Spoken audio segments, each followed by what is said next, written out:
After delays and much anticipation, PlayStation Virtual Reality 2, or PSVR 2 as literally everyone calls it, is finally making its way to consumers on the 22nd of February. Hooray! With all new Sense controllers featuring haptic feedback and an updated headset with a 110-degree field of view, a resolution of 2000 by 2040 pixels per eye, and frame rates of 90 to 120 Hz, PSVR 2 is shaping up to be a real step up from the original PSVR. We already know a few titles coming to the PSVR 2, such as the VR version of Imposter Filled Among Us. Launch day will bring us literal world builder Cities VR Enhanced Edition, and you can even buy a pricier bundle that includes new look at the robot post-apocalypse Horizon Call of the Mountain. More recently, at trade show CES, Lightsaber Dance-Off Delight Beat Saber and Racing Sim Gran Turismo were announced to be joining the platform, ticking two heavy hitters off of our list of titles we want to try on PSVR 2. But what hasn't been announced that really deserves to be on PSVR 2? Get your shiny penny ready to throw into Sony's wishing well as we look at 5 more games we really want on PSVR 2. Pretty please? Alex, up here! You're gonna need a gun! Don't worry, it's unloaded. It's unloaded now! We already know that when Valve can be bothered to actually make a game, they usually end up making classic games that become must-plays, often setting the standard for other developers. And oh boy, did Half-Life Alyx set a high bar for all VR games coming after it. This fully fledged adventure puts you in Alex Vance's shoes and has you embark on an exciting rescue mission as you explore a world invaded by the Combine, covered in horrible growths, and infested by headcrabs. Ah! Yep, there it is. But even with things jumping out at me, I couldn't help but push myself through even the most terrifying parts of this game, if only so I could stop and stare at everything new shown to me, interacting with so many things in fun ways thanks to Valve's impressive use of VR controls. Outstanding. 10 out of 10. Game of the century. A brilliant mix of puzzles and action built almost perfectly for VR, Half-Life Alyx gradually builds up gameplay, constantly giving the player new things to, well, play with, meaning it's very difficult to find yourself bored. In fact, I had so much fun with it, I played it through twice within 2 weeks. But while I could sit here for ages talking about how good this game is, and I have already done so on this channel, check the card on screen, as of writing there has been zero mention of it coming to the PSVR 2.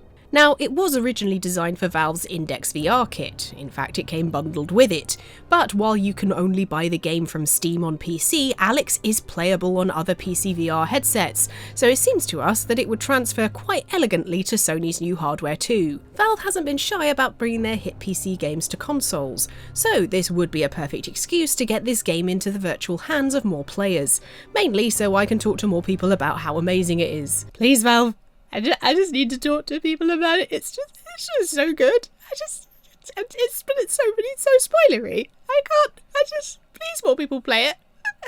Plus, no spoilers, but the ending seemed to hint at a sequel. So if the fanbase for Half-Life in VR grows, we might just get another Half-Life Alyx.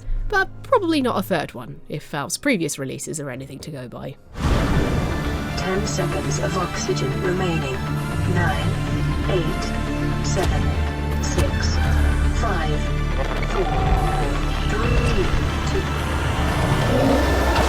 2. Lots of people love VR because of the escapism it offers, and what better way to escape than to go to another planet with nothing but water and fish to keep you company that you have to escape from? Here's where Subnautica comes in. This hugely popular marine-themed survival game has you crash land on a sea-covered planet, whereupon you have to collect materials and build a base, all the while making sure your needs are met and that you don't get eaten by any alien fish. Or wait, you're the alien in this situation, aren't you? Oh well then. Eat away, fish! A VR version of the game was released on PC and was fairly well received, helping to make for some really immersive submersibles. Oh, try saying that 10 times fast. Immersive submersibles. Immersive submersibles. Ah, shit. Upon announcing Subnautica's arrival on PlayStation in 2018, developer Unknown Worlds were asked if they'd port the VR version of the game to PSVR. But on their website they said probably not, elaborating that the performance challenges of stuffing Subnautica onto console are already daunting. So it seems that the original PSVR perhaps couldn't handle the game, and porting sounded like a nightmare. The devs had high but understandable standards for the game, worrying that it would not run smooth enough for a good VR experience on console, noting that high frame rates are crucial for VR. We are already battling hard to achieve stable, consistent FPS above 30 on consoles, and VR requires 60 plus. Well, Unknown Wilds, do we have good news for you regarding frame rates? With PS5's higher processing power and PSVR 2's promised 90 frames per second, you could likely deliver a swimmingly smooth experience. The post also included a tweet from the game's director, Charlie Cleveland, saying that they were still working on it, even though it looked unlikely at the time. So with that optimism, maybe they'll go back and try again, now that PSVR 2's nifty new headset and controllers have the chops needed to render and interact with this gorgeous underwater world. Although, if it does get ported over, do be prepared that if you swim too far out of bounds, you'll have to deal with this nightmare all up in your face. Too immersive! Too immersive! How do I put it in? How do I angle it so it goes in? Oh, this is making me so uncomfortable. Go in! It is going into your chest! Oh no! Fans of the channel will know that our pals over at Outside Xbox bloody love the Hitman series, and who wouldn't? Its stealthy gameplay is brilliantly crafted, while also giving you plenty to play with should it all go a bit Mike. Great, now, do it! Right. Get the memory stick! Memory stick! Oh no, he's on the thing! There it is. Run! Flee! Out of here! Oh god, you left him on the bonnet of that van. He's fine. He'll be fine. So when Hitman VR arrived on PC in January 2022, our colleagues jumped at the chance to play it, stealthy Andy guiding Wild Mike through with some mildly predictable results. Alright, fine. Like I said, your exam. Oh, right in the dog bed.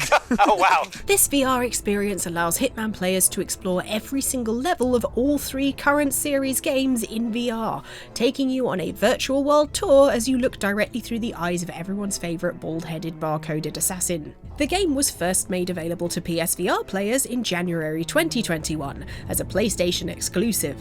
However, while a lot of fun, this initial VR version had a few limitations. The main drawback was that, much like the Resident Evil 7 VR experience, the only way to control the game was with the DualShock 4 controller. This was fine, but a little awkward. For example, if you wanted to punch a guard, target, or unfortunate bystander unconscious, you had to thrust both hands forward.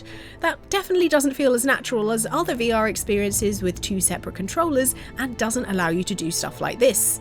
Go for it. Gleam the cube. Oh! Login failed. What was wrong with the password I entered? Fun fact, Mike actually types his scripts like that IRL. Besides having silly fun with VR hands, having a controller in each hand also gives a more immersive experience when it comes to actually playing the missions. It's way more fun to use both hands to smother guards into unconsciousness and stuff them in a box, and way cooler to push doors open with one hand while you hold up your gun ready with the other. It's ridiculously joyful to, like Mike, physically throw a tin of spaghetti at an unsuspecting guard. Uh-oh, SpaghettiOs! There they go. SpaghettiOs indeed. Come on guys, Pasta La Vista baby was right there. Basically, we want an updated version for the PSVR 2 to allow more players to murder targets and do stupid things like this that only VR can let you do. Okay, go for it. Keep looking. Answer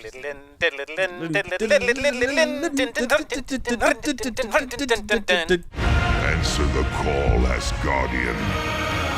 Eternal glory awaits. Thanks to costly development and a smaller than average audience, there aren't a huge number of VR titles that are chunky, fully fledged first-person adventures. However, in 2019, just before Half-Life Alyx came along, another game took a swing at it with a shiny sword and smashed it out of the park. With a shiny sword. Asgards Wrath has you play a Norse god taken under Loki's wing. Following his guidance, you fill the shoes of different mortals, playing through their stories to make sure they fulfill their destinies, which, this being a video game, usually includes smashing a bunch of baddies with, you guessed it, swords. But it's not just swords. As you play through each unique story, each character has a whole variety of spells and weaponry that players can literally throw around.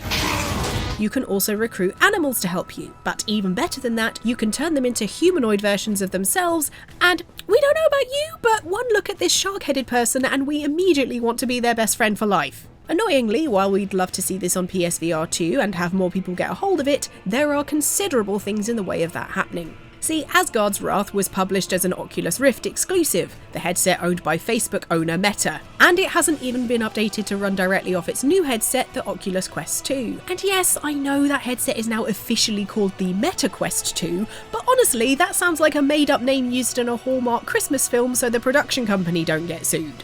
But we don't want to see Asgards Wrath becoming one of the great lost VR games, so we're hoping that some agreement can be made in a meeting room somewhere with Sony so that more people can go on a Nordic rampage in VR. Maybe Meta can trade the game to Sony for some Farmville cows or something. Failing that, can Sony Santa Monica make a God of War VR game? You can already call the axes back in Asgards Wrath, and Kratos' axe the Leviathan is even cooler. Literally. Get it? Because of its ice powers? Yeah, you get it. Ryan Marks, SAS Nomad Squadron. You're facing multiple life sentences. Conspiracy, arson, more murders than we could even count. I just want to know what went down. One thing VR games help you do is put yourself in highly dangerous situations while knowing you're actually totally fine. Unless you don't give yourself enough space to play, in which case you're 100% going to accidentally punch a bit of furniture. Sorry about that. Step forward PSVR exclusive Blood and Truth, where you find yourself in the shoes of an ex-Special Forces member who has to go up against a London crime boss to save his family. This game has some excellent gunplay, an intriguing, concise story, and a lot of bad guys who talk like this. You can off back to the army. Seriously, if you want to feel like you stepped into a Guy Ritchie film, this game made by London-based studio, London Studio, does a bang-up job. Critics praised it for its charm, solid voice acting, and the interesting varied levels you make your way through in this romp through the criminal underbelly of the UK's capital. Some players might be disappointed that you can only really move along one set path, and not just because the game follows a very linear storyline. Your movement is also basically on rails, with you telling the game when you want to walk to the next designated standing point, with options only opening up later in the game. It even auto-crouches your character when needed. This is all likely in an effort to reduce the chance of players feeling nauseous in VR, but we suspect it's also probably due to the restrictive nature of the old PlayStation Move controllers. Bringing this game to PSVR 2 could open up more options for the developers. I love ducking in and out of cover in VR gunfights, and this game's setting is perfectly suited to that. And I'd love to actually move myself from cover to cover, peeking out to see where the next Cockney gangster is, rather than just have the game give me set options. Plus, again, no spoilers, but the end of the game seems to suggest a sequel, and there are rumours of one in the works for PSVR 2, so we'd love that to be true. So do the right thing, Sony, and bundle in the first game with it while you're at it, giving players a chance to play it before jumping into a new core blimey criminal adventure. Average weekend, really. So those are just some of the games that we would like to see on PSVR 2. Pretty please, Sony, we'll be good. We promise we'll play them all. I just want more people to play Half-Life Alyx. Anyway, are there any that you folks watching are excited for that have not yet been announced or confirmed? Please do let us know in the comments below. And as always, if you enjoyed the video, please do give us a thumbs up and subscribe if you haven't already, because we do loads more lists like this. Just lovely speculation and pleading with video games companies to make the games we like, please. Half-Life 3, we'll just throw that one out there. In the meantime, hope you're having a lovely start to your year, and bring on February PSVR 2. Woo!